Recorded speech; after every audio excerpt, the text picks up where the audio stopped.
நம்ம இப்போ வடகறி செய்கிறது எப்படின்னு பார்க்கலாம்.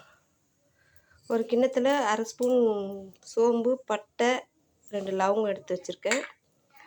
2 பச்சை மிளகா, ஒரு 4 பெரிய வெங்காயம், இஞ்சி பூண்டு, ஒரே ஒரு தக்காளி, ஒரு 100 கிராம் கடலப்பருப்பு. 2 பேருக்கு தான் செய்கிறேன், அதனால் 100 கிராம் போடுறேன். 100 கிராம் கடலப்பருப்பை ஊற வச்சு அரைச்சி வேக வச்சு எடுத்து வச்சுருக்கேன். இப்போ நம்ம இதை எப்படி தாளிக்கலான்னு பார்க்கலாம்.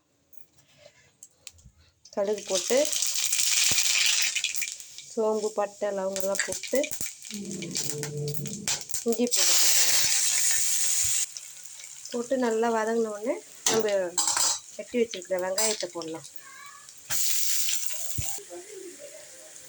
வெங்காயம், பச்சை மிளகா, இஞ்சி பூண்டு, பட்டை, லவங்கம் எல்லாம் போட்டு நல்லா வதங்கினதுக்கப்புறம் நம்ம தக்காளி போடுவோம். வெட்டி வச்சுருக்கிற ஒரு தக்காளியை போட்டுருவோம். போட்டு நல்லா கலரும். இதுக்கு தேவையான உப்பு போடணும்.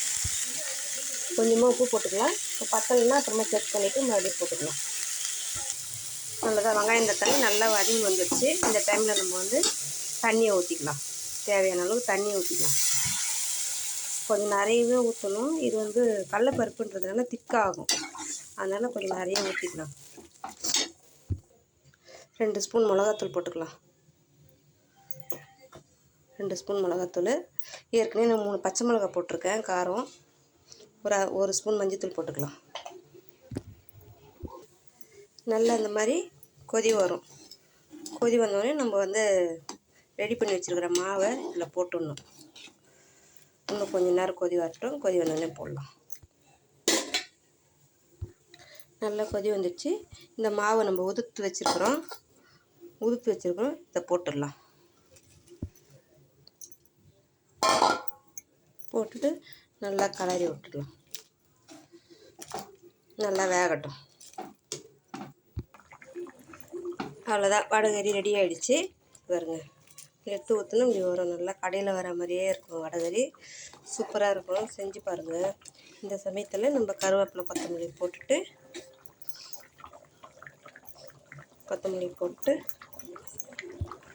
கருவேப்பிலை, கொத்தமல்லி, புதினா இருந்தால் கூட கொஞ்சம் போட்டால் நல்லா வாசனையாக இருக்கும்.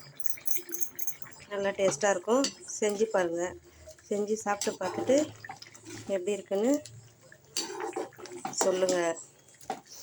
வீடியோ பிடிச்சிருந்தா லைக் பண்ணுங்கள், ஷேர் பண்ணுங்கள், சப்போர்ட் பண்ணுங்கள்.